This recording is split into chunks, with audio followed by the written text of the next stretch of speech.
Messieurs les ministres, donc il y a un projet d'accord partiel sur la table. Je dis bien projet d'accord partiel parce qu'il est partiel vu que d'une part, comme vous le savez, le grand sujet de l'AIP est quand même la norme salariale et ça vous avez décidé de la retirer de l'AIP et d'imposer les 0,4% de blocage salarial alors qu'on a vu aujourd'hui par exemple que la distribution a augmenté de 7% son chiffre d'affaires. Donc de ce côté-là en tout cas, il y avait de l'argent pour donner aux travailleurs, on a bloqué les salaires. Mais ici je vais aborder un peu plus en détail le projet d'accord, parce qu'il ne s'agit que d'un projet. Et je dirais que je suis un peu étonné des qualificatifs très positifs sur le contenu de l'accord.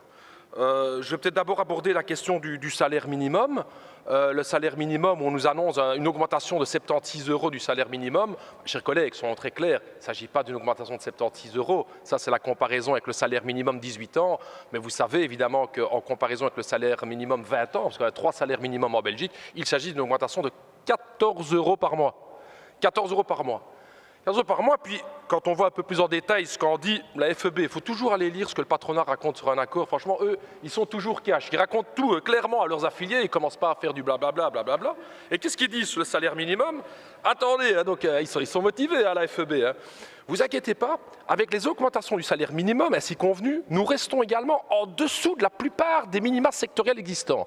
Donc ils rassurent tous les patrons du pays pour dire, vous inquiétez pas, il n'y a quasiment personne qui est concerné par ce salaire minimum. Et c'est vrai.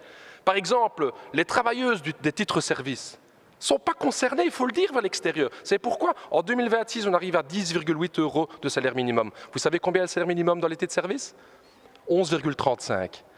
Donc les travailleuses des titres-services ne vont rien recevoir en plus. Il faut dire la vérité aux travailleurs. Tweede belangrijk aspect, de overuren. 280 overuren, waarvan 240 niet herneembaar zijn, geen recuperatie, zonder toeslag. Dat is de 44-urenweek in België indienen. En ten derde, brugpensioen op 60 jaar. En dat was op 59 jaar. Waarom zegt u dat dit een positief akkoord is? Alors je voudrais terminer en m'adressant directement à M. Edebo et à son parti, le PTB. Et vous redire que je suis heureux, effectivement, de l'accord intervenu mardi matin à l'aube. Cet accord, nous en avions besoin. Alors que votre fonds de commerce, c'est la division. C'est la division, pas la concorde, mais la discorde. On est au cœur du raisonnement qui a expliqué les défaites de la gauche depuis 30 ans. C'est au nom du moindre mal justifier que 98% des travailleurs de ce pays ont leur salaire bloqué. Que vous avez dû faire des concessions, je peux comprendre, mais vous le défendez comme une victoire historique. C'est ça le problème. C'est ça le problème. Vous n'avez même pas conscience. Vous êtes en train de dire sans arrêt 150 € en plus de salaire minimum. Vous savez que c'est faux. Vous savez que c'est la comparaison au salaire 18 ans et qu'au salaire 20 ans, ça ne vaut rien. Vous le savez en plus. C'est incroyable. Qui paye ça? Qui paye ça? La droite vient toujours en train de dire « ouais, c'est nous qui devons payer l'État ». C'est le patronat qui demande ça. Parce que dit la FEB dans sa réponse?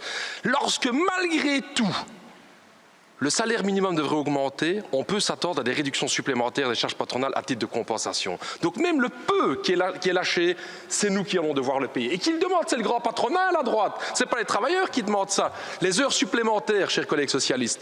Vous vous battez pour la réduction du temps de travail. Ici, il y a un accord qui va demander 288 heures supplémentaires par an. La semaine des 44 heures est dans cet accord. Arrêtez de me dire que c'est une victoire historique. C'est faux.